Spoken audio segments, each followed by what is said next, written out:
Bonjour à toutes et à tous, bienvenue sur On se fait une toile. Et aujourd'hui, un film encore exceptionnel. Alors peut-être pas le plus connu du grand public, mais qui mérite réellement le détour. On a déjà mentionné sur cette chaîne Robert Mitchum, on a déjà mentionné sur cette chaîne Robert Taylor, on a déjà mentionné sur cette chaîne Katharine Hepburn. Eh bien, figurez-vous, aujourd'hui, ils se retrouvent tous dans le même film pour notre plus grand plaisir. Donc tout de suite, après le générique, nous allons parler de L'âme de fond de Vincente Minnelli.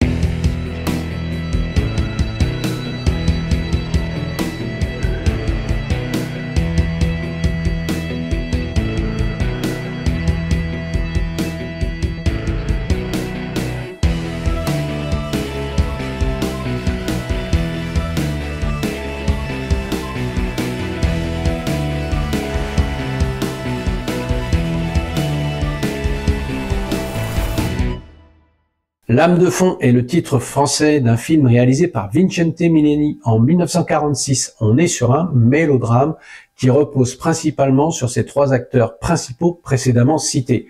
Undercurrent raconte l'histoire d'une femme, jeune et naïve, qui épouse un industriel riche et charmant, joué par Robert Taylor.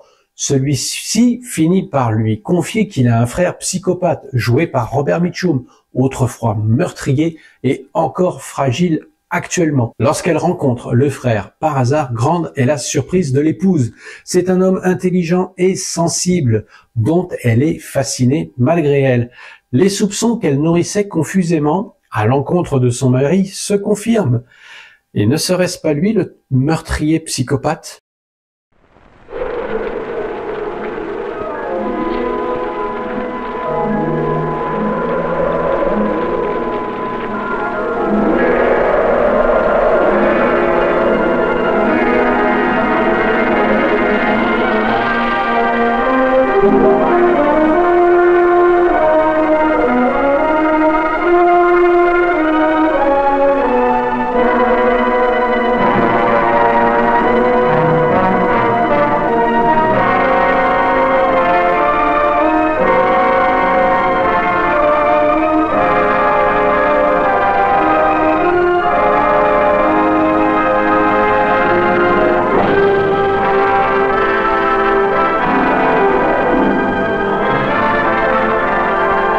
Voilà, le décor est planté de ce film de Vincente Minnelli, grand réalisateur, vous le savez, plus spécialisé dans les comédies musicales et les films un peu plus légers, mais cette excursion dans le mélodrame nous donne quand même un très bon film. Enfin, ça, c'est mon opinion. L'âme de fond était seulement le deuxième film dramatique du réalisateur. Le premier était L'horloge, en 1945, dans lequel jouait sa femme de l'époque, Julie Garland. La spécialité de Minnelli était de réaliser le genre de comédie musicale brillante que l'on produisait à la MGM. Il réalisera d'ailleurs un peu plus tard Un Américain à Paris, énorme succès, Tous en scène, Gigi, pour ne nommer que. Il va faire confiance au jugement et au producteur de Pedro S. Berman en ce qui concerne la star du film, donc Katharine Hepburn, qui avait déjà signé pour ce long métrage. Minnelli était nerveux, pour ne pas dire soucieux, de faire tourner cette grande actrice. Mais bon, il fait confiance au producteur et le tournage se passe plutôt bien entre eux, même si elle le trouvait faible et inefficace. Sur le moment, d'ailleurs, il y a eu quelques petites frictions au début du tournage. Et la première chose qu'elle va lui dire, en fait, c'est « Je suis sûr que nous nous entendrons bien ». Eh bien, Minnelli a interprété cette phrase plutôt dans le sens que c'était plus une menace, voire un ordre. On peut dire qu'elle a malmené tout ce petit monde durant tout le tournage. D'ailleurs, elle ne s'est pas contentée de malmener Minnelli, mais elle ne portait pas non plus dans son cœur Robert Mitchum.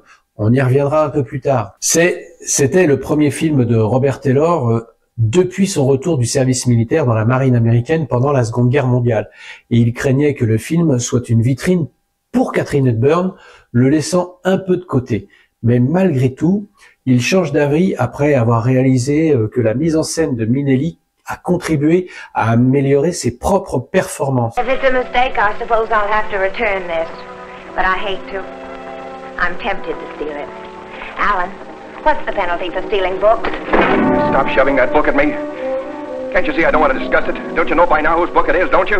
Ce que j'aime par-dessus tout dans ce genre de film, bien au-delà des acteurs, des actrices, du réalisateur et de tout ce qu'il y a autour de cette époque, eh bien, c'est justement ce qui nous replonge dans cette époque, où par exemple, là, on voit un avion étincelant qui emmène Anne et Alan à Washington. C'est un Douglas DC-3 d'American Airlines.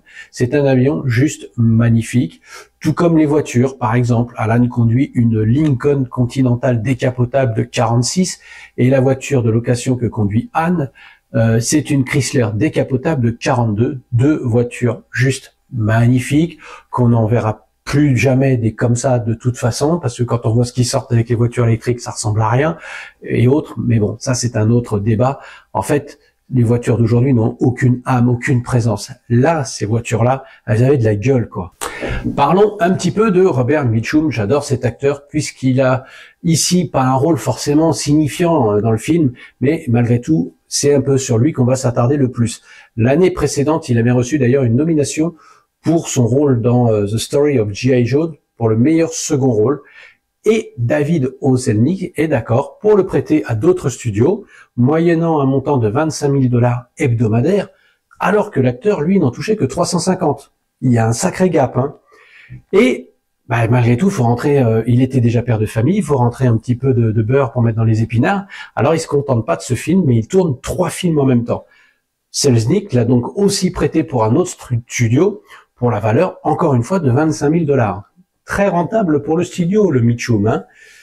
Donc, il a travaillé sur 3 films pendant 36 jours pleins. Il tournait la nuit pour la RKO, sous la direction de John Bryan, Le Médaillon. Il se rendait ensuite sur le tournage de Lame de fond, de 7 heures du matin, où il tournait jusqu'à midi. Et ensuite, il partait à Monterrey pour travailler toute l'après-midi avec Greer Garson dans le film La femme de l'autre, réalisé en combinaison par George Cukor et Melvin Leroy. Donc pas étonnant qu'il soit célèbre pour ses yeux cernés. Le film se termine sur le plan de Kate que l'on pousse en fauteuil roulant vers le piano où Mitchum est en train d'exécuter le thème de la 4e symphonie de Brahms. Et l'on entend tout au long du film les opérateurs s'affairer autour de Kate pour obtenir les meilleurs effets, et Mitchum regarda et remarqua qu'il y avait du matériel qui bloquait en fait le champ de vision entre eux. Donc il dit « Pouvez-vous me voir, Miss Hepburn ?»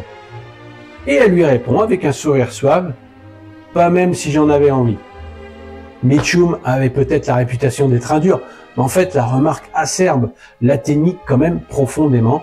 Ainsi, après s'être fait à l'idée que cette actrice ne l'aimait pas tout simplement, eh bien il a décidé de jouer avec le menton haut, et bien sûr toute l'équipe des éclairages continuait leur manœuvre. Hepburn savait tout sur la technique du cinéma. Il était conscient d'obtenir les bons éclairages. Mais elle remarqua également que Bob Mitchum serait heureux d'apparaître dans la scène. Lui, il dit « Je ne connaissais rien aux éclairages principaux, ces lumières de base et haute technicité du même genre. » Et voilà qu'Hepburn entre en scène. Non seulement elle joue les Sarah Bernhardt, mais en plus, elle en connaît autant que les spécialistes du studio. C'est toute la légende hollywoodienne dans sa splendeur. Il faut noter la splendeur, encore une fois, de la photographie qui éclate d'ailleurs dans la séquence dramatique où l'on voit en même temps Alan et sa femme lutter pour survivre. Je reste assez évasif, c'est normal, parce que même si le film a 50 ans, hein, j'ai pas envie de spoiler. Le film oppose Robert Taylor à Robert Mitchum, et le choix de Taylor qui joue un contre-emploi est une réussite.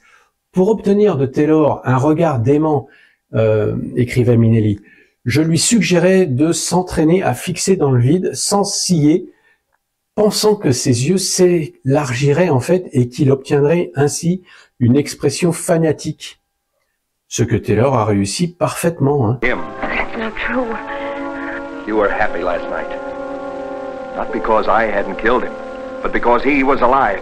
Voilà ce qu'on peut retenir sur le tournage de ce film maintenant. Qu'en penser? Eh bien, je pense que c'est un tour de force, tout simplement. Le film commence avec une screwball comédie. D'ailleurs, Hepburn est une habituée de ce genre. Énergie, quiproquo et verbe rapide. Elle avait dans ces années un charme déroutant d'une assurance qui perturberait tout homme sain d'esprit, puis quelques notes de piano créent une parenthèse romantique, changent le cours des choses. Nous passons dans un autre genre, la comédie romantique. La musique, présente et envoûtante, change à nouveau, se fait plus sombre, plus menaçante, puis la musique est remplacée par des cris, quelques regards insistants, et cet air du début devient plus froid, plus appuyé, plus grave. Il faut insister sur l'importance de la musique dans ce film. Le jeu de Robert Taylor change lui aussi, subtilement. La curiosité est un vilain défaut, et les secrets qui sont enfouis sous la poussière ne sont pas faits pour être révélés. Le film joue sur les doutes, les peurs, les non-dits, et le vent apporte son lot de malheurs, de soupçons, de doutes. La tempête arrive, et c'est à ce moment que les plans se resserrent. Les regards deviennent plus durs, les yeux trahissent une crainte, les ombres grandissent, se font plus noires.